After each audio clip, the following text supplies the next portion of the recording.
Here are some guys who think that the universe was created by a person.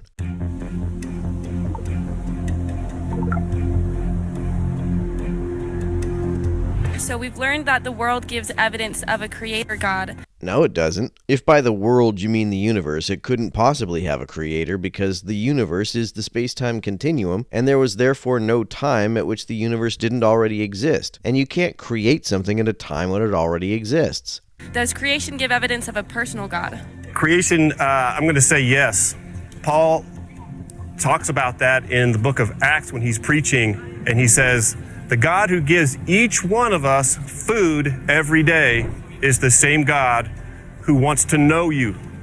So the fact that he cares about our daily needs and provides food to eat, each time we eat, it's like God saying, this is my care for you personally. But even biblically, it isn't true that God, if he exists, gives us food to eat. Genesis 3:17 says that because Adam and Eve sinned, he would force them to work for their food rather than being given the food. But even if nature just gave us food, how would that be evidence that it was created by someone who cares about us? That seems to assume that anything that happens to us that we like could only have been because some benevolent force provided it to us. That seems like something of a non sequitur to me. Also, why would a loving God create us to be dependent on food in the first place?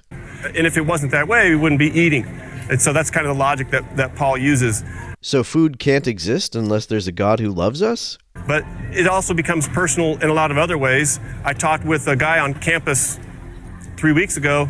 He said, when I saw an eclipse, I was stunned. He said, I was on my knees and I was brought to tears just by the fact that here's the sun so big and so far away, and yet the moon so close and so much smaller, and yet they occupy the exact same space in the sky during an eclipse. No, they don't. How much of the sun is covered by an eclipse actually depends on how far the Earth and Moon happen to be from the sun. The orbit is elliptical, and if the eclipse occurs when the Earth is a bit farther from the sun, you get what's called an annular eclipse, during which the moon does not completely cover the sun. But even if it were the case that the moon covered the exact same amount of space in the sky as the sun, how would that be evidence that a person made it that way?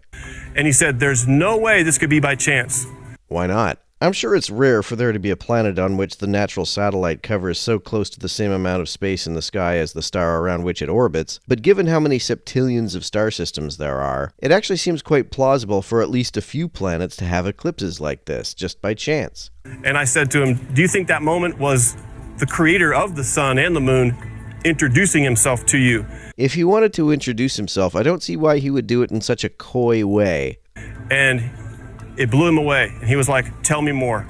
So yeah, he injects and he infuses personal aspects into his creation. I mean, look at your own hands. He gave you hands that work, and you can do all kinds of stuff with your hands. That's the gift of our bodies, is a personal aspect of his creation. He's witnessing to us by creating us with bodies that do all kinds of cool stuff that no animal can do. Animals can't do eye surgery. Animals can't enjoy movies. So why did he give us appendices? Oh right, the fall or something. Everything we like about our bodies is evidence of God, but everything we don't like about them is evidence of the fall. So no matter what our bodies look like, it's always evidence that the Bible is true. How convenient for the Bible. You know, we do all these things because God is personally interested in having made us with all the tools we need to know Him. And that's very personal to me. Dr. Thomas is talking about Acts chapter 14 and verse 17, where the apostle says, and is recorded by Dr. Luke, that God gave us rain from heaven, filling our hearts with food and gladness. I love that verse. Every time it rains, I think of that verse. And so, God is very, very personal. And Paul makes it very, very clear in his apologetic on Mars Hill as he tells the philosophers assembled, hey, that to the unknown God, the statue you set up is the one true God. That takes us back to John chapter 14 and verse 6, where Jesus says he is the way and the truth and the life, and that no one comes to the Father except by him. So where were Moses and Noah until Jesus was born? Were they just in some kind of limbo? As biologists, we appreciate that verse because Jesus says he's the life. Well, how do you define life? Self-replicating nucleotide chains. We could be here for the next 20 years trying to define life, and we won't get very close. I just gave an exact definition in only 3 words. But however we define what life is, we have to include the Creator God, the Lord Jesus Christ, who said He is the life. I think there's some equivocation going on here. I doubt that when the gospel author wrote that Jesus said that he's the life, that he was including Jesus in the definition of biological organisms. It looks more to me like he meant that Jesus is the basis of a Christian way of life or something like that. Even if life is created by Jesus, typically definitions of things don't need to include their creators. A bicycle is not defined by who builds it. Something can be a bicycle no matter how it was created or by whom or what it was created. And by the way, he made the stars also. I wish I had thought of that, but it's recorded in Genesis chapter 1 that the Lord Jesus Christ, the Creator, created the stars also. Well, no, Genesis makes no mention of Jesus. You have to skip ahead to the Gospel of John to get to the part of the Bible that retcons Genesis as involving Jesus. We know so much more about the stars thanks to the James Webb Space Telescope looking into the very distant reaches of the universe in the infrared spectrum and seeing things that are simply unbelievable. I find them pretty believable because there is empirical evidence for them. All of us here are very blessed to be able to see in the deepest regions of the universe that nobody on this planet has ever seen except in this last 1 year of our existence on Earth. All made possible, if I can add. And thank you for one-upping me by quoting the actual verse. I've got to go memorize my verses. But why is it that we are able to see in deep space? Because most places around space would be, you'd be shrouded by a nebula. You couldn't even see out of your own stellar region. And yet the Lord has provided a clear sky for us to see into deep space. That's personal too. So if God didn't exist, there would be nebulae everywhere? How did you come to that conclusion? He wants to care. He cares so much about us to leave us a testimony to his greatness, for the heavens declare the glory of God. And night after night, they pour forth speech, says Psalm 19.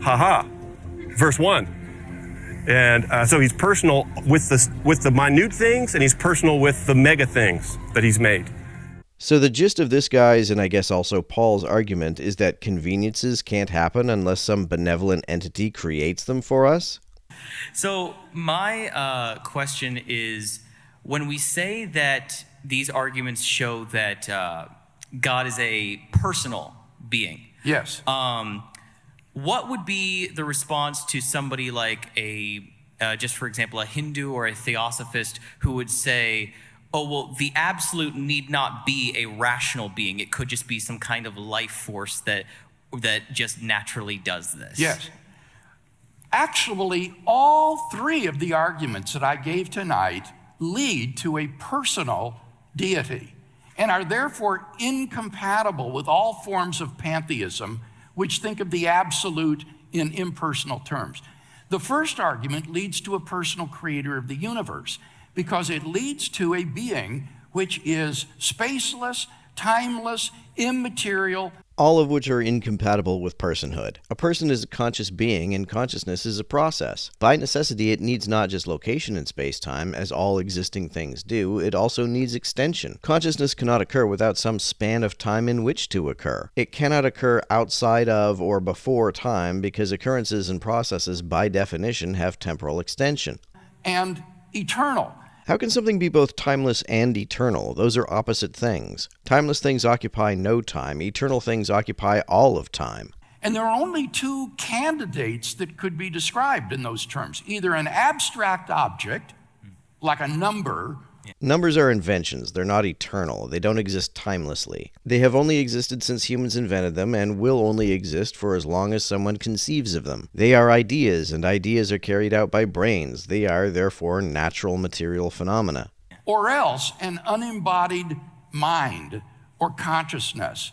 What's carrying out the consciousness if it's not a body? Consciousness consists of actions. It's thinking, feeling, perceiving, etc. What's carrying out these actions? And how could these actions be carried out independent of time? How could any act be carried out if there's no time in which to do so? And here's the rub. An abstract object doesn't stand in causal relations. The number 7, for example, has no effect on anything. Its existence causes us to talk about it. If the existence of numbers were causally inert, their existence would have no consequences. You might say that we talk about Darth Vader and he doesn't exist, but when we say he doesn't exist, we mean he's a concept without a referent. Numbers, being nothing more than invented fictions like Darth Vader is, also have no reference. Numbers have the same ontology as all fictional concepts. They are things that brains do. That's why they do, in fact, have causal efficacy. So it follows that the cause of the universe is not just some impersonal first cause. It is a person, an unembodied mind who brought the universe into being. You can't bring something into being at a time when it already exists, and since the universe is the whole space-time continuum, there was never a time when it didn't already exist. The second argument from fine-tuning obviously leads to a personal creator because it leads to an intelligent designer. Not an all-powerful intelligent designer, because an all-powerful intelligent designer would not need to finely tune the universe in order to get life to exist in it. An all-powerful God would have the power to put life into a universe with any set of parameters. In fact, if the universe had a set of constants that made it impossible for life to naturally develop, that would be far greater evidence that life did not simply develop naturally. And the third argument, the moral argument, leads to a personal being because human persons have intrinsic moral value, and this is grounded in God as a personal being. If our moral value is grounded in God, then it is not intrinsic. If it were intrinsic, it would be grounded in human beings themselves. And he issues then moral commands to us, which requires personhood and volition. He's described by the Bible as issuing moral commands to us, and we have to take it on faith that these commands weren't just made up by the Bible's authors. So remarkably, all three of these arguments lead to a metaphysical ultimate, which is personal. A person cannot be metaphysical. The way I'm thinking of it is God sans creation is timeless. And so God kind of exists eternally as a timeless being. Which makes no sense. What is eternity without time? But somehow in the same breath exists as a temporal being as well? So is temporal and non-temporal? There is no time. Sans creation, this is a timeless, spaceless existence, and time and space come into being at the moment of creation, which I would identify for the sake of simplicity with the Big Bang, with t equals 0, the first moment of time. Well, time can't come into existence at its first moment, because even by then, it's already in existence.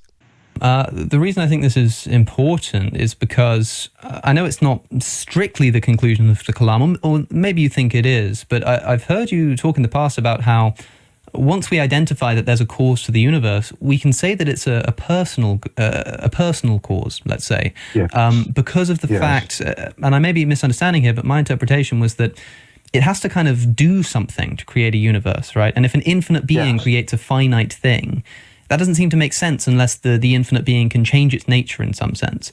But how can we understand this outside of the idea of time, right? Because when I first heard that kind of line of thought, I was thinking, well, are we saying that there's an infinitely existing being who, because at some point in time creates the universe, something must change, and therefore it must be a kind of conscious decision-making cause? Without time, I don't see how that jump can be made. I wouldn't express it exactly the way you did, but I think that you're in the ballpark. The problem here is, how do you get an effect with a beginning from a cause which is permanent? Yes. If there is a first moment of time, which would mean that time itself is not permanent, how could anything be permanent? How could God have existed eternally, which would mean for infinite time, if there hasn't been infinite time? If you can be eternal without having existed for infinite time, then how is the universe any less eternal than God is? If God didn't come into existence at the first moment in time, why is it necessarily the case that the universe did? If the cause is truly sufficient for its effect, then if the cause is there permanently, the effect ought to be there permanently. How in the world do you have a permanent cause, but an effect that only begins to exist a finite time ago?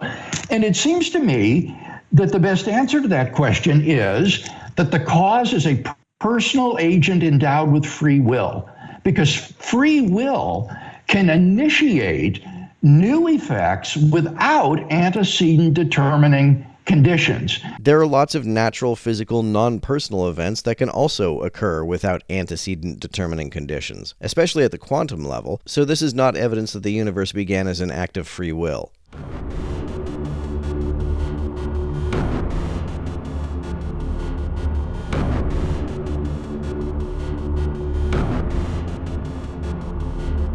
To everyone who helps me out on Patreon, you're a big help. Thank